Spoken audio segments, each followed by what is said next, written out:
இதை நம்ம பேனில் போட்டு நல்லா ஃப்ரை பண்ணி எடுத்துக்கலாம். வணக்கம் நண்பர்களே, வாங்க இன்னைக்கு நாம் குடமிளகா சாதம் எப்படி செய்கிறதுன்னு பார்க்கலாம். Bell pepper rice.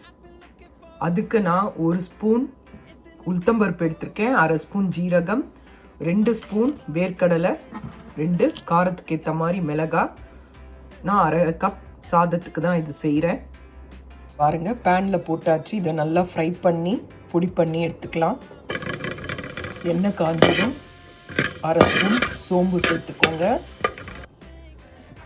மிக்சியில் போட்டுக்கோங்க. இது கூட ஒரு பச்சை மிளகாய் சேர்த்துக்கோங்க, கறிவேப்பிலை சேர்த்துக்கோங்க, ஒரு துண்டு தேங்காய் பச்சை சேர்த்துக்கோங்க. நான் ட்ரை கோகோனட் தான் இருக்குது, நான் அதை சேர்த்துக்கிறேன். இதை நம்ம நல்லா மிக்சியில் அரைச்சி கொண்டு வந்துடலாம்.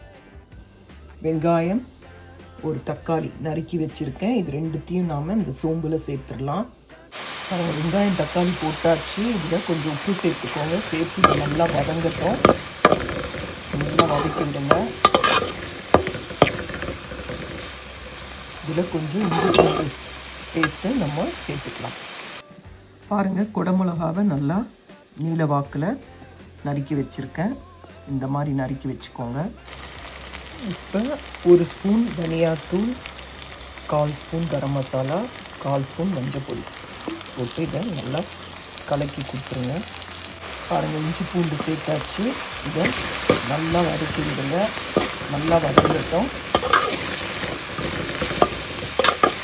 நான் நல்லா வதங்கின பிறகு உங்களுக்கு காட்டுறேன். நல்லா கலக்கி விட்டுட்டு நறுக்கி வச்ச குடமிளகாவை சேர்த்து நல்லா வதக்குங்க.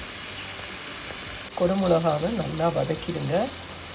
நல்லா வதங்கின பிறகு நாம் அரைச்சி வச்சுருக்க இந்த பொடியை அதில் போட்டு நல்லா மிக்ஸ் பண்ணிடலாம்.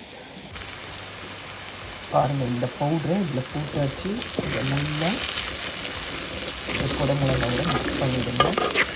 நல்லா மிக்ஸ் பண்ணி ஒரு 10 நிமிஷம் பொறுத்தோன்னு நம்ம ஆற வச்ச சாதத்தை இதில் போட்டு ஒரு பெரட்டி எடுத்துடலாம்.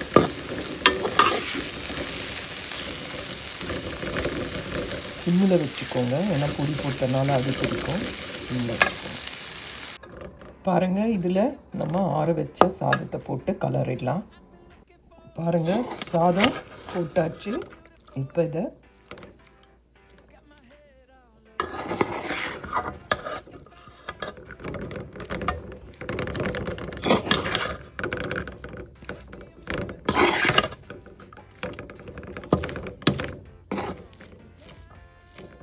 நல்லா 4 பக்கமும் நல்லா கலந்து கொடுக்கலாம்.